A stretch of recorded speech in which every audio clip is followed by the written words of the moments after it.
Assalamualaikum warahmatullahi wabarakatuh.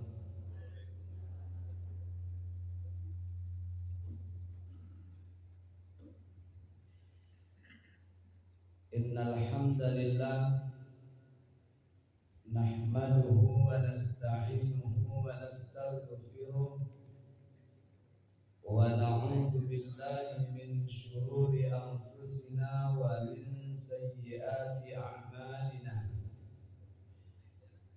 May yahdihillahu fala mudilla lahu wa may yudlil fala hadiya lahu.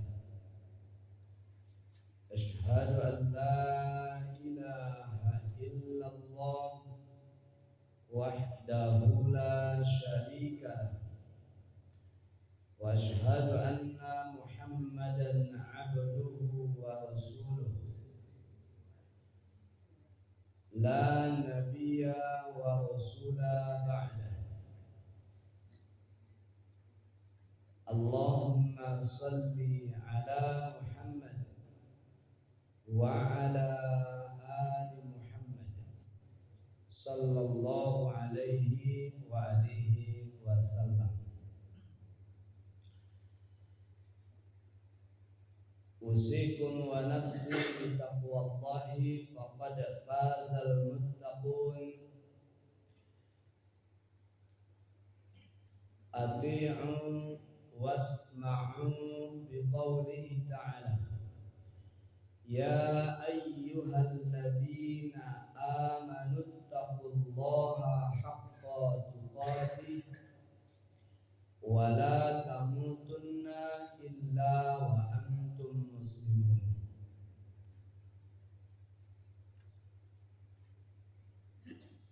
وقال تعالى: يا أيها الذين آمنوا أطيعوا الله وأطيعوا الرسول وأولي الأمر منكم.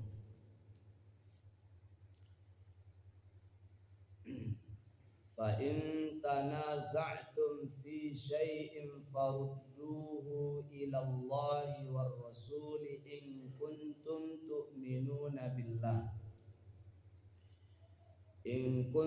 تؤمنون بالله واليوم الآخر ذلك خير وأحسن تأويلا. وقال صلى الله عليه وآله وسلم: أوصيكم بتقوى الله عز وجل والسمع والطاعة وإن تأمر عليك عبد. وقال صلى الله عليه وآله وسلم: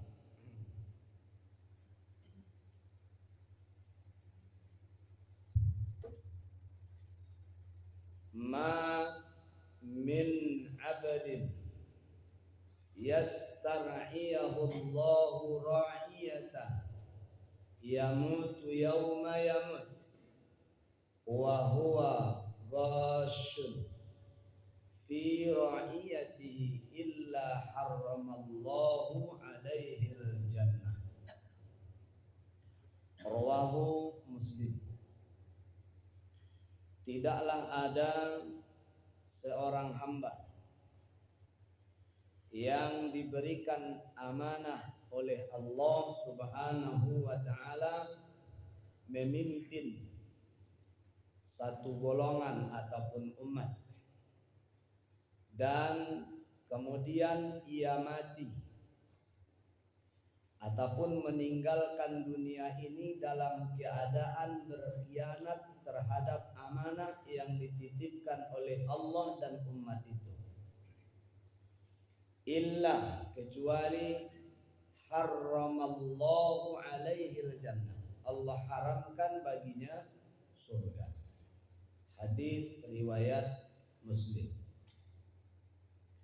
Dari hadis Abu Daud, Rasulullah sallallahu alaihi wasallam bersabda, aku berwasiat kepada kalian supaya bertakwa kepada Allah Azza wa Jalla.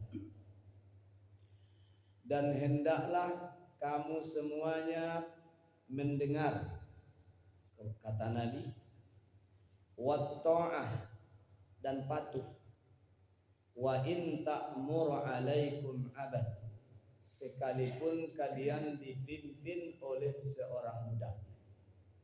Hadis riwayat Abu Daud, Tirmidzi dengan sanad yang hasan. Wa qala sallallahu alaihi wasallam,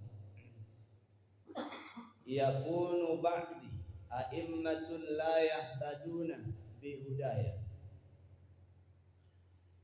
Akan datang nanti setelahku, kata Nabi, di mana umat ketika itu la yahtaduna bihudaya,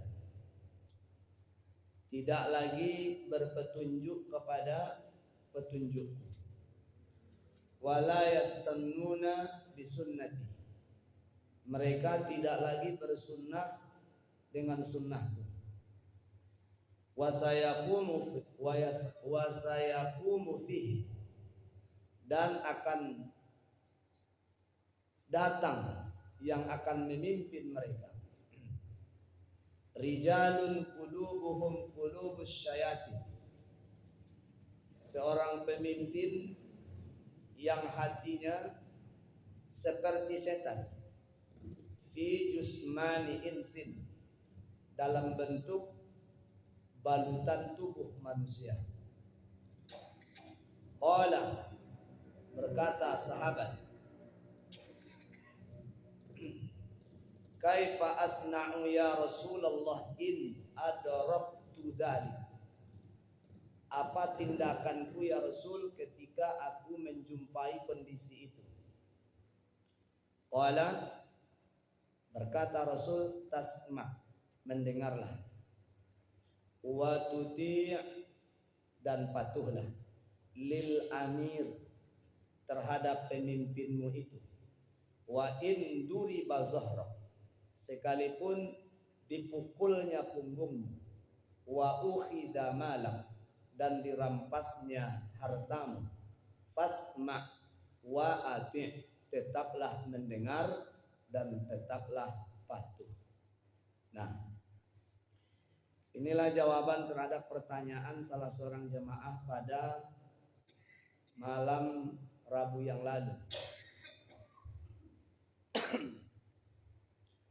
Bersama siapa kita, atau ikut siapa kita, atau mana sebenarnya yang disebut dengan hari Arafah? Kan itu pertanyaannya malam itu yang belum dijawab karena keterbatasan waktu. Tidak salah itu ya, pertanyaan ibu-ibu, tidak salah ya. Ibu-ibu bertanya, sebenarnya nan Arafah itu nan Arafah nan ikut orang haji, atau Arafah berdasarkan tanggal 9 Zulhijjah. Bapak dan Ibu hamba Allah yang berbahagia, di dalam satu tahun Allah Subhanahu wa ta'ala meletakkan satu hari di mana tidak ada hari Allah Subhanahu wa ta'ala membebaskan orang dari siksa neraka seperti banyaknya orang yang Allah bebaskan di hari itu. Jadi kita sedang menyongsong hari terbaik sepanjang tahun. Hari di mana Allah paling banyak membebaskan manusia dari api neraka. Sabda Nabi sallallahu alaihi wasallam, ma min yaumi aktsaru min ayyatikallahu fihi abdan minan nar min yaumi Arafah, innahu la yadanu thumma yubahi bihimul malaikata fayaqul ma arada haula. Kata Allah Ta'ala, Nabi bersabda, hadis dari Aisyah radhiyallahu taala anha ummul mukminin, Diriwayatkan oleh Muslim, kata Nabi, tidak ada hari di mana Allah lebih banyak memerdekakan orang yang semestinya masuk neraka tapi tidak jadi. Allah bebaskan mereka dari api neraka itu karena amalan mereka di hari Arafah itu nih maksudnya. Karena kemuliaan Arafah itu, karena keistimewaan hari itu, sehingga Allah banyak memerdekakan manusia dari siksa neraka di hari itu, dan tidak pernah Allah membebaskan manusia dari neraka sebanyak Allah membebaskan manusia di hari itu. Dan hari itu kata Nabi adalah Yaumu Arafah. Hari itu disebut dengan hari Arafah. Innahu, sesungguhnya Allah Jalla wa'ala itu layadanu, mendekat kepada hamba. Bapak Ibu, inilah yang kemudian oleh ulama dibandingkan. Kalaulah kemuliaan Lailatul Qadar, siapa yang turun ke bumi? Kita baca ayatnya. Lailatul Qadari khairum min alfi syahr. Lailatul Qadar itu adalah malam yang lebih baik daripada 1000 bulan. Tanazzalul malaikatu warruhu fiha biizni rabbihim min kulli amr. Pada malam itu turun malaikat. Turun Jibril sebagai petinggi malaikat. Ruh itu adalah Jibril. Dengan izin Rabb mereka untuk mengurusi segala perkara sampai datang waktu fajar. Siapa yang turun di malam Lailatul Qadar? Malaikat dikomandoi oleh Jibril. Kalau hari Arafah siapa yang turun? Kata Nabi, innahu layadanu thumma yubahi bihimul malaika. Pada hari Arafah itu Allah langsung yang turun ke bumi. Dan Allah kemudian membangga-banggakan manusia kepada para malaikat. Dan Allah berkata, perhatikan hamba-hambaku itu yang dulu kalian ragukan tentang eksistensinya. Dulu kan kalian protes tuh kata Allah. Ketika aku hendak menciptakan manusia, kalian protes.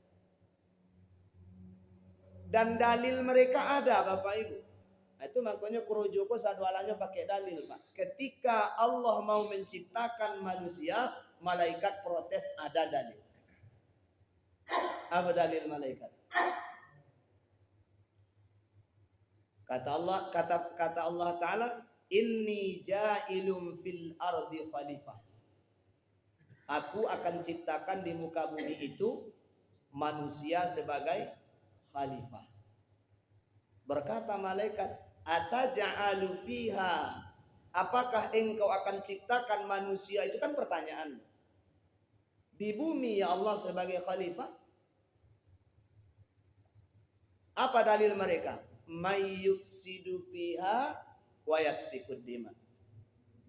Karena mereka nanti akan berbuat kerusakan dan bertumpah darah. Kenapa malaikat tahu? Seolah-olah pandangan malaikat lebih jauh dari pandangan Allah, kan begitu? Bukan itu makna ayat.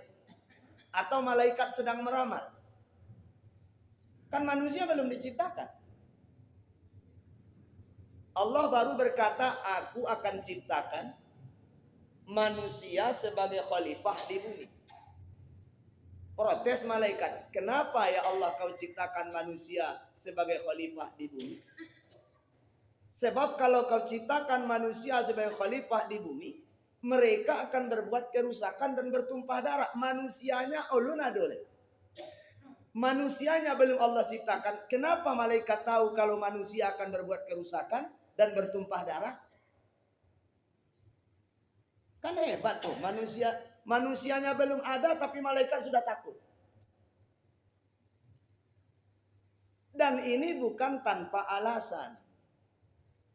Apa alasan mereka? Kan malaikat itu tidak tahu kecuali apa yang Allah beritahu kepada mereka. Siapa yang beritahu? Allah. Malaikat itu berkata, la ilma lana illa ma 'allamtana. Kami tidak tahu apa-apa ya Allah kecuali yang kau beritahu. Apakah Allah sudah beritahu, hei malaikat, nanti kalian ketika aku akan ciptakan Adam pura-pura protes ya? Apa mungkin seperti itu konsepnya?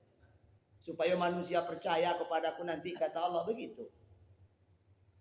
Tidak mungkin Bapak Ibu. Tapi kok tahu malaikat padahal Allah belum beri kasih tahu kepada para malaikat. Nah, dari mana mereka tahu? Nabi mengatakan inna awwala man sakana fil al-jin.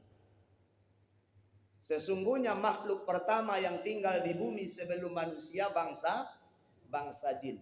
Fafasadu fiha wasafakut dima. Berbuat kerusakanlah jin itu di bumi dan bertumpah darah. Disuruhlah malaikat menumpasnya.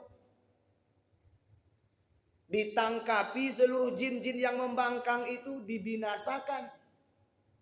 Makanya ketika Allah akan ciptakan manusia, malaikat protes. Kenapa? Karena faktor pengalaman. Ya Allah, dulu kanlah pernah ada tinggal di bumi bangsa jin. Nyatonya buat kerusakan. Kini diganti pula dengan manusia. Bisa jadi manusia kerusakannya lebih parah daripada kerusakan yang dibuat oleh bangsa jin. Berdasarkan pengalaman. Nah, kata Allah Ta'ala, inni a'lamu ma la ta'lam. Aku lebih tahu daripada apa yang sekedar kalian tahu. Nanti kata Allah kalian akan tahu. Nah, Allah berkata nanti kalian akan tahu itu telah di hari Arafah itu Allah tunjukkan. Ya malaikati unzuru ila abdi. Hei malaikatku yang protes dulu. Kan dulu kalian protes tuh kalau manusia itu pandainya babek rusak saja. Coba lihat gini tuh. Yang miskin, yang kaya, yang tinggi, yang rendah. Yang berpangkat, yang tidak berpangkat. Sama tinggi mereka ketika berdiri, sama rendah mereka ketika duduk. Menundukkan kepala mengharap ridho dan ampunanku. Coba lihat. Mereka tinggalkan anak istrinya. Mereka tinggalkan usahanya. Apalagi dengan biaya kini yang sangat mahal kan. 50 juta kurang sekete. Haji tahun gini. Kalau tangguang-tangguang iman gagal berangkat. Yang disalahkan siapa? Pemerintah. Apa hukumnya menyalah-nyalahkan pemerintah itu Bapak Ibu? Tidak usah kita yang jawab. Kita jawab saja dari hadis Nabi Sallallahu Alaihi Wasallam. Apa kata Nabi? Sebab kita kalau kita menjawab nanti sesuai dengan selera kita lah itu. Lebih baik kita menjawab berdasarkan apa yang telah diajarkan oleh Nabi Sallallahu Alaihi Wasallam. Al-Imam Al-Barbahari rahimahullahu ta'ala dalam kitab Syarhus Sunnah. Apa kata beliau? Idza ra'aitar rajulu yad'u 'ala sultani fa'lam annahu sahibul hawa. Apabila kalian melihat seseorang yang suka mencaci-caci pemerintah, pemimpin yang sah, maka ketahuilah oleh kalian bahwa dia itu adalah pengekor hawa nafsu. Buruk. Jadi kalau ada orang yang suka menjelek-jelekkan pemerintah, kata Al-Barbahari rahimahullah, ketahuilah oleh kalian bahwa dia itu sahibul hawa.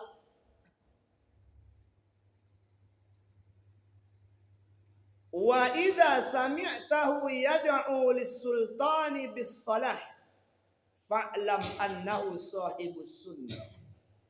Tapi kalau kalian mendengar ada orang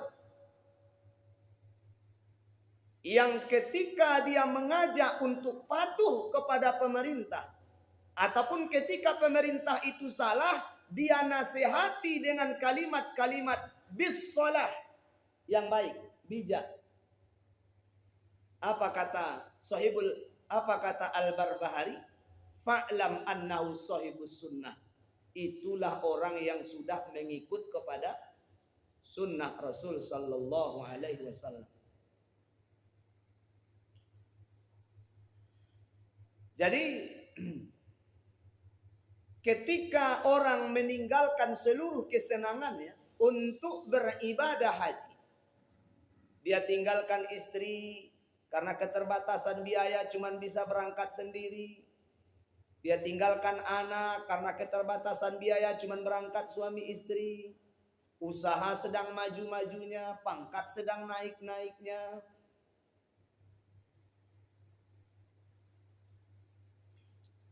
Jauh dari kampung halaman, nyawa tantangannya. Ternyata itu semuanya tidak berlaku bagi orang yang melaksanakan ibadah haji itu. Tantangan itu bagi mereka dihilangkan. Kecintaan kepada anak, siapa yang tidak cinta dengan anaknya? Sehingga kadang-kadang ketika perpisahan hendak melaksanakan ibadah haji itu, namanya sampai tak rumah habis dek, berpolok-polok menangi-nangi karena berpisah dengan anak. Sejak dari dapur sampai ke ujung, sampai ke bilik, sampai lo ke halaman, sampai ke bandara, dan nak nomoh berpisah dengan anak, menangis. Itu kan tanda cinta itu. Tapi karena Allah sudah memanggil, maka kalimat yang keluar dari mulut cuma labbaika wa sa'daik. Kami datang ya Allah, kami patuh, dan kami datang dengan bahagia. Sekalipun harus berpisah dengan orang-orang yang kami cintai. Zuyyina lin-nasi hubbus syahawati minan nisa'i wal banin wal qanatiril muqantarati minadz dzahabi wal fiddah. Itu semuanya Allah ceritakan kesenangan manusia terhadap harta benda dunia. Sudah sunnatullah bahwa setiap manusia mencintai 8 perkara itu. Tapi ketika dia berhadapan dengan panggilan Allah, dia abaikan 8 perkara itu dan dia berkata, labbaik Allahumma labbaik, labbaika la syarika laka labbaik, innal hamda wan ni'mata lak wal mulka la syarika lak. Habis segala kesenangan dunia. Itu yang Allah banggakan. Coba colik dek kalian wahai para malaikat. Ini dulu yang kalian ragukan. Kalau ternyata ada oknum yang bersalah dari manusia ini wajar, Pak. Itu oknum namanya. Ada yang mencuri, ada yang menipu, ada yang berzina, ada yang mabuk, ada yang judi, ada yang riba. Itu oknum.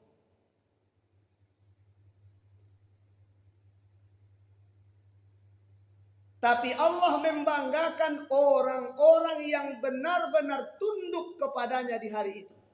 Jadi kata Allah, orang yang sudah bergelimang dosa selama 1 tahun itu, orang yang berkecimpung dengan maksiat selama 1 tahun itu, ada 1 hari kata Allah, di mana aku banyak membebaskan orang-orang yang maksiat dari dosa mereka.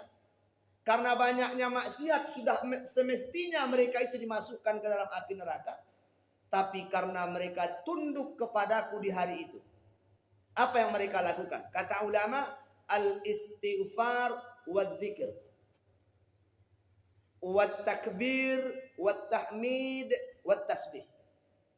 Mereka banyak beristighfar, kemudian mereka berzikir. Apakah itu takbir, tahmid, tasbih? Mereka lakukan itu sejak daripada terbenamnya matahari di tanggal 8 Zulhijjah Kemudian sampai pula terbenam matahari tanggal 9 Dzulhijjah. Maka kata ulama, orang-orang yang mengharapkan ampunan dan pembebasan Allah Ta'ala dari api neraka di hari Arafah itu, mestilah dia mempersiapkan diri jauh hari. Yang pertama, dia niat bahwa dia akan beribadah di hari itu. Kemudian di pagi harinya dia mandi sebelum dia sholat subuh. Salah satu sunnah di hari Arafah itu mandi.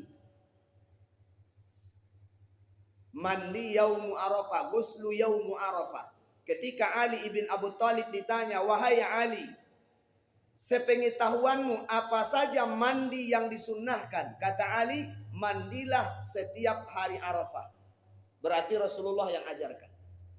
Yang kedua, mandilah di setiap 2 hari raya, Idul Fitri dan Idul Adha. Dan yang ketiga, mandilah kalian ketika di hari Jumat. Wajib bagi laki-laki. Tidak ada, Pak. Bulan puasa tidak diperintahkan mandi di awal puasa. Awak di awal puasa nama pegodang-godang mandinya. Entah sunnah siapa loh itu. Apantaslah tadi Nabi mengatakan, wala yastannuna bisunnati. Akan datang nanti umat di belakangku, kata Nabi, nama membuat sunnah yang bukan aku sunnahkan. Mandi di awal Ramadan itu tidak ada sunnah. Tapi mandi di hari Arafah itu sunnah Nabi. Mandi Idul Fitri sunnah Nabi. Mandi Idul Adha sunnah Nabi. Mandi di setiap hari Jumat sunnah Nabi. Mandinya seperti orang yang berhadas besar.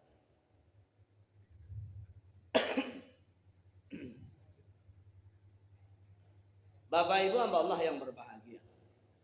Jadi setelah kita mandi pada hari Arafah itu berangkat untuk pergi sholat subuh. Setelah sholat subuh kata Nabi, mulailah bertakbir. Nama takbirnya takbir muqayyad. Assalamualaikum warahmatullahi wabarakatuh. Assalamualaikum warahmatullahi wabarakatuh. Allahu akbar. Allahu akbar. Allahu akbar. Setiap selesai sholat wajib itu lagi yang diamalkan selama 5 hari. Sejak tanggal 9 hari Arafah itu sampai hari tasyrik yang ketiga waktu asar.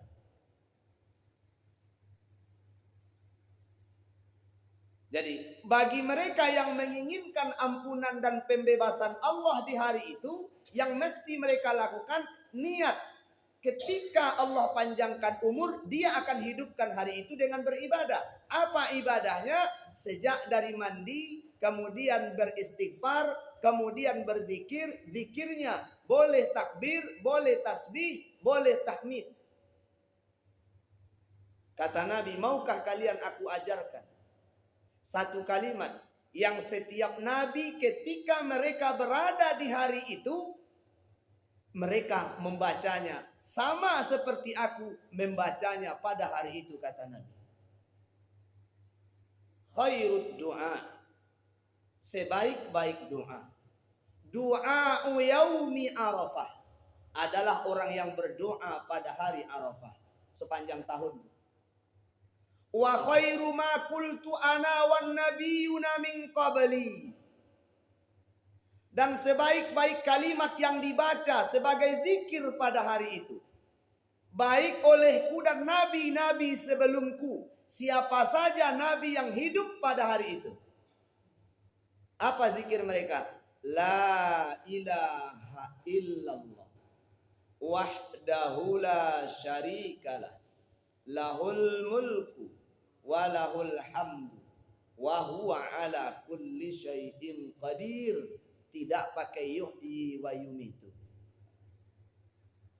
Ya awak lata biasa itu, kadang-kadang lata ucap, lata sobui saja itu tuh ba'alai. Tidak masalah sebenarnya. Tapi kalau bisa kita pilah ya seperti lafaznya itu yang lebih baik. Tapi karena sudah terbiasa pakai yuhyi wa yumitu ya, kalau tidak bisa merubahnya ya apa boleh buat. Tapi ingat pada hari itu kalimatnya la ilaha illallah wahdahu la syarikalah, lahul mulku wa lahul hamdu wa huwa ala kulli syai'in qadir, tanpa yuhyi wa yumitu.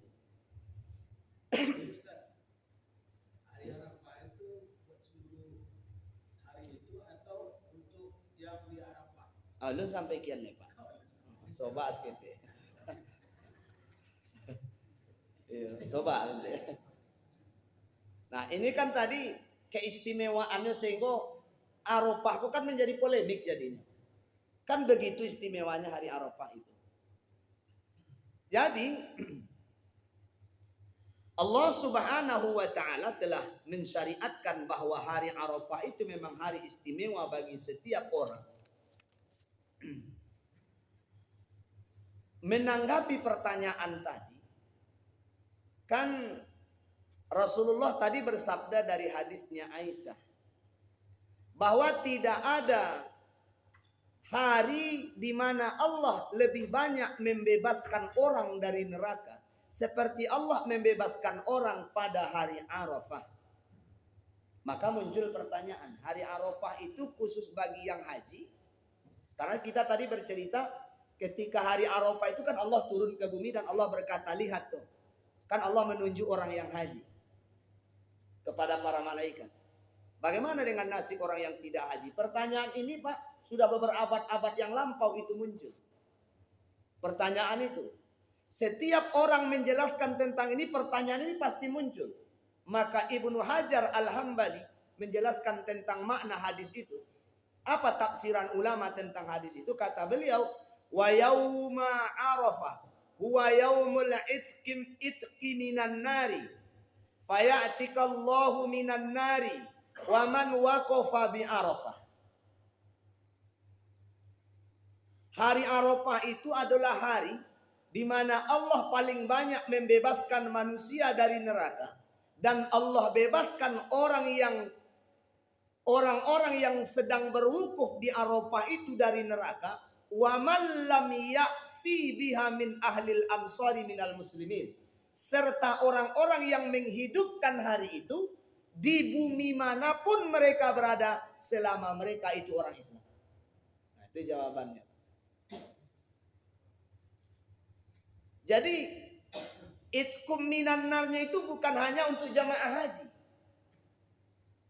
Wa man lam yakfi, bahkan orang yang tidak wukuf pun Allah bebaskan ia dari siksa neraka selama ia ikut serta menghidupkan hari itu.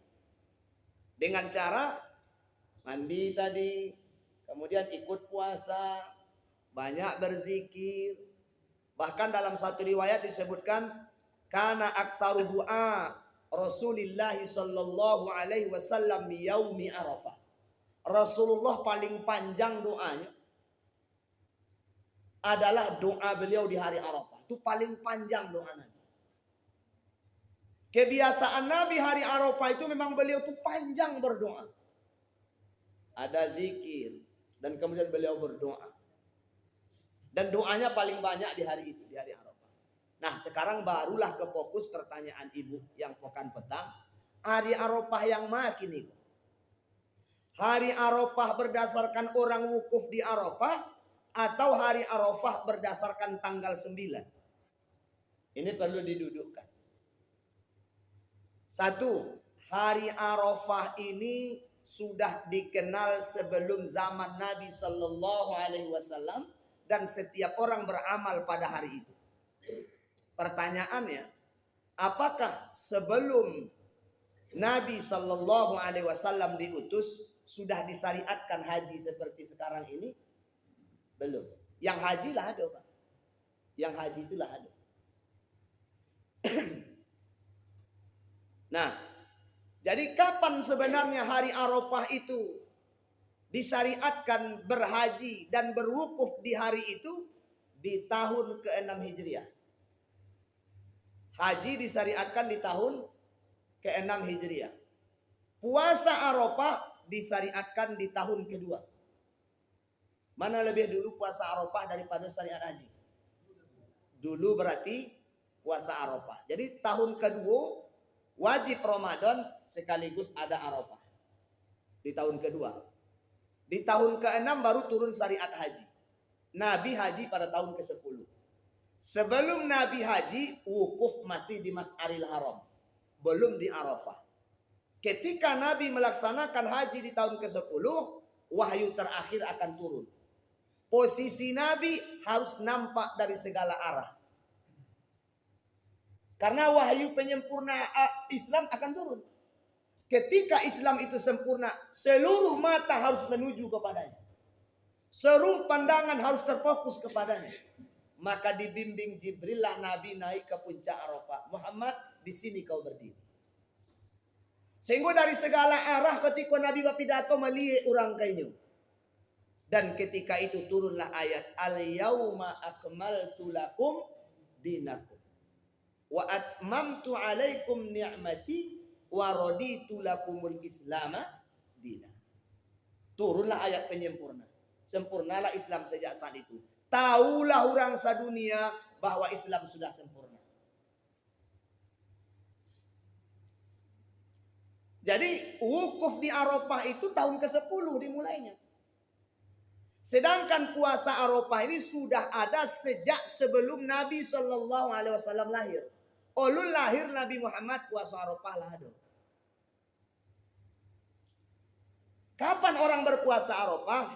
Ini bisa dilihat dari banyaknya hadis yang diceritakan oleh istri Nabi Sallallahu Alaihi Wasallam. Apa kata istri Nabi Sallallahu Alaihi Wasallam? Bahwa Nabi itu terbiasa berpuasa di setiap tanggal 9 Zulhijjah. An ba'di azwajin Nabi Sallallahu Alaihi Wasallam qalat. Karena Rasulullah, setiap ada kalimat kana dalam hadis berarti itu kebiasaan. Itu makna kebiasaan. Adalah kebiasaan Nabi Sallallahu Alaihi Wasallam. Yasumu tis'a Dzulhijjah wa yaumi Asyura. Beliau berpuasa di setiap tanggal 9 Dzulhijjah dan tanggal 10 Muharram. Itu hadis itu. Jadi artinya sebelum syariat haji itu diturunkan, Nabi sudah terbiasa puasa setiap tanggal 9.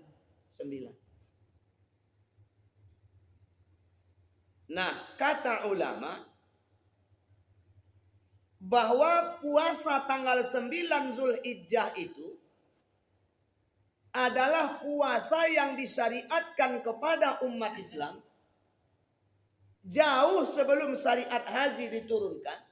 Maka tidak ada kaitannya puasa Arafah itu dengan prosesi wukuf. Tidak ada kaitannya. Puasa Arafah itu tidak ada kaitannya dengan prosesi wukuf. Tidak ada kaitannya. Itu Pak jumhur ulama. Jadi baik Hanafi, Maliki, Hambali, Syafi'i. Tapi kata Imam Malik, kalau di daerah itu tidak bisa menetapkan kapan mereka berpuasa karena tidak bisa melihat hilal, maka mereka boleh mengikut matlak Saudi. Maka daerah itu boleh mengikut kepada puasa ketika orang wukuf di Arafah. Boleh, Pak. Tapi jumhur ulama mengatakan bahwa berpuasa Arafah itu adalah berdasarkan tanggal 9 menurut matlak daerah masing-masing sesuai dengan ketetapan pemerintah setempat. Bukan berdasarkan ketetapan matlak daerah Saudi. Bisa kita lihat dalam mazhab Syafi'i, Hanafi, dan Hambali. Nah, terjadilah polemik. Polemik yang pertama biasanya alasan itu datang bagi orang awam yang tidak tahu sejarah memang akan berkata namanya puasa Arafah. Kan yang namanya puasa Arafah itu kan karena memang hari wukuf orang di Arafah. Nah, tadi sudah dijawab bahwa puasa Arafah bukan terkait dengan prosesi wukuf. Puasa Arafah itu lebih dulu ada sebelum prosesi wukuf. Dan puasa Arafah itu hanya berdasarkan tanggal 9 bukan berdasarkan wukuf. Dan wukuf itu disyariatkan di tanggal 9. Nah itu. Yang kedua, di Arab itu biasanya, di Indonesia itu biasanya waktu lebih dulu 4 jam lebih ketimbang Arab Saudi. Mestinya kan kita dulu yang berpuasa Baru mereka, karena jam kita beda 4 jam. Kan begitu. Itu biasanya pertanyaan yang muncul. Badek dulu puluh orang Mokkah hari raya sementara waktu dulu di awak lain. Pertanyaan itu Bapak Ibu. Ketika hilal dipantau, kapan hilal itu dilihat? Ketika terbenam matahari, disitulah hilal dapat dilihat. Itulah yang disebut dengan ru'yatul hilal. Ketika hilal dipandang di daerah Hawako, ukuran hilal itu belum mencapai titik yang disepakati sebagai kadar ukuran munculnya hilal di atas 2 derajat. Ulun sampainya di kadar itu. Maka diragukan itu entah hilal entah bukan. Maka apabila dia di bawah itu, maka pemerintah ataupun ulama ataupun orang yang memantau mengatakan itu belum muncul. Berjalanlah waktu 4 jam setengah lagi. Hilal kau tentu naik jotori. Awak lah malam. Di awak dia ulun nampak belum ditetapkan itu tanggal 1. Sementara berjalan waktu 4,5 jam, terbenam matahari di Arab, hilal lah tambah naik. Orang Arab sedang memantau. Maka ketika orang Arab memantau, posisi hilal di atas 2 derajat, maka mereka mengatakan hilal telah muncul. Maka berdasarkan pengalaman ini dan ilmu astronomi itu bisa dibuktikan bahwa memang posisi matahari lebih dulu terbit dan terbenam di Indonesia 4 jam lebih. Tapi posisi hilal bisa jadi lebih dulu di bagian timur tengah ketimbang di kita. Nah, itu makanya hal itu biasa terjadi. Di sana sudah wukuf, sementara kita baru tanggal 8. Di sana sudah hari raya, sementara di kita baru puasa Arafah. Itu dalilnya, Pak. Itu alasannya.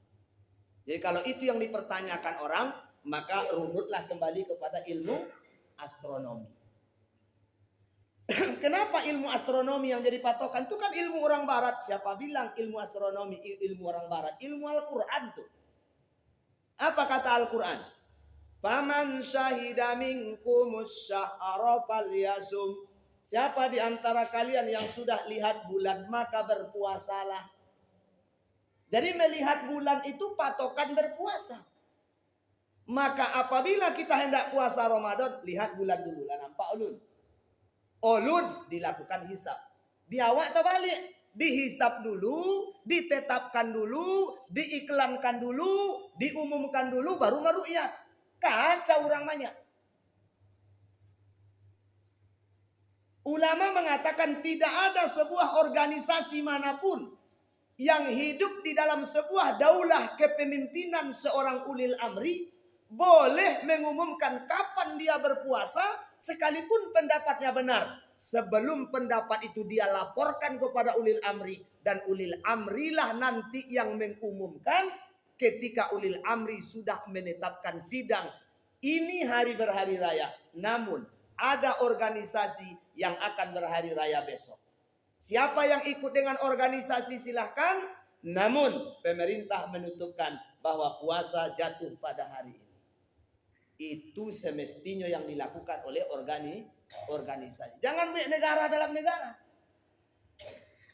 Dituduh orang yang paham ini radikal. Yang lebih radikal lagi adalah orang yang mengumumkan hal ijtihadi. Iku hal-hal ijtihadi tapi diumumkannya jauh hari. Sehingga rakyat akan protes kepada pemerintah. Apa yang muncul efeknya? Rendah wibawa pemerintah di hadapan mata masyarakat. Betul apa tidak? Bah kita memandang pemerintah ada berbeda hari raya petang.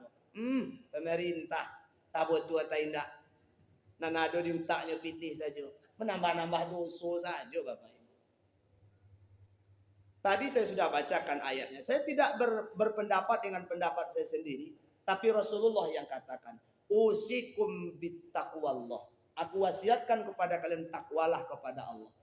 Wasam'i wat ta'ah. Mendengarlah kalian dan taatlah.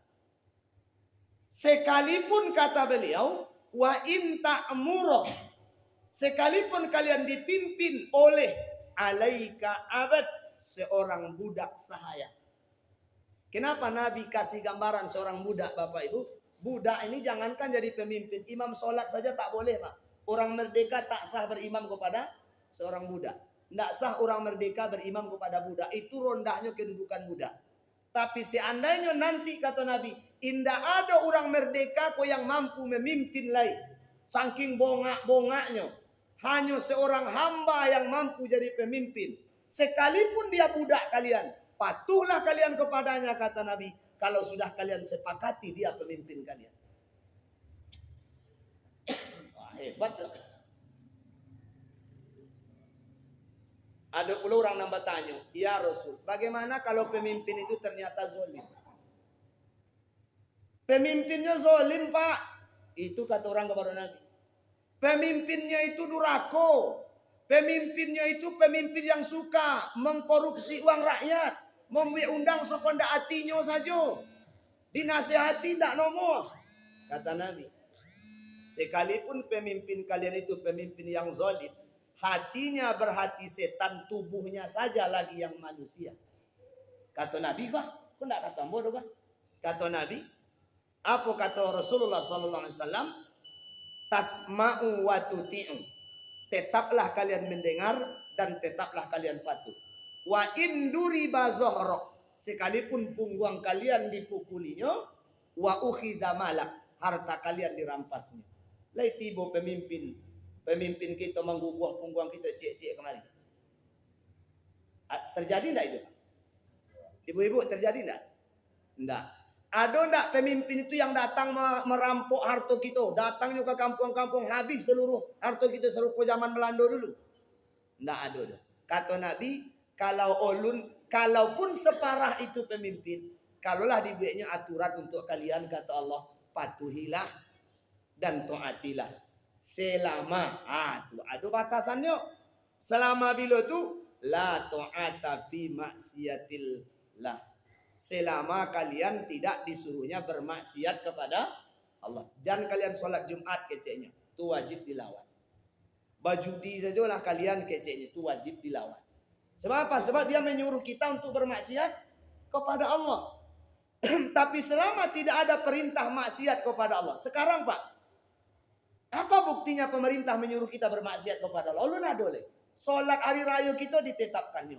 Puasa kita ditetapkannya. Zakat kita diurusnya. Kurban kita diurusinya. Kalender kita dibuatnya. Hukum kita dibuatnya. Nan mancilo dipenjarakan. Nah, Pak, itu ada dalilnya. Di mana dalilnya itu? Rasulullah Umar bin Khattab radhiyallahu taala ketika beliau itu masuk ke satu daerah. Kebetulan di daerah itu ada Covid. Maka disampaikan kepada beliau. Apa kata Umar? Kalau begitu baik, saya tidak jadi ke daerah itu. Nah, jadi ketika ada mudarat, maka yang dipandang adalah manfaat. Apa manfaatnya di situ? Kalau memang Covid itu ada, ini kan kalau memang, walaupun ternyata tidak terbukti kan? Apa nanti hukumnya tidak terbukti itu? Ada pula nanti dalilnya, Pak. Tenang sajalah. Sekarang kita patuhi dulu pemerintah itu sekalipun mereka berbohong. Apa? Dalam kaidah usul fikih itu meraih manfaat itu, menolak mudarat itu lebih wajib, Pak, lebih penting. Ditolak mudarat itu dulu, mementingkan manfaat. Artinya apa? Kita memang dianjurkan oleh Allah Ta'ala salat berjamaah. Kita dianjurkan salat berjamaah. Tapi Allah Subhanahu wa Ta'ala tidak menginginkan kita mati konyol. Sebab kalau kita mati, kita berpenyakit. Kalau memang penyakit itu menular, sebab kehadiran kita akan banyak orang sehat yang tertular penyakit. Maka kita bisa disebut penyebab kematian orang lain. Walaupun kematian itu takdir. Tapi kita kan sudah tidak berusaha merubah keadaan. Allah Ta'ala berfirman, Innallaha la yughayyiru ma biqaumin hatta yughayyiru ma bi anfusihim. Allah tidak akan merubah keadaan kalian kecuali kalian sendiri yang merubahnya. Apa itu kata Allah Ta'ala.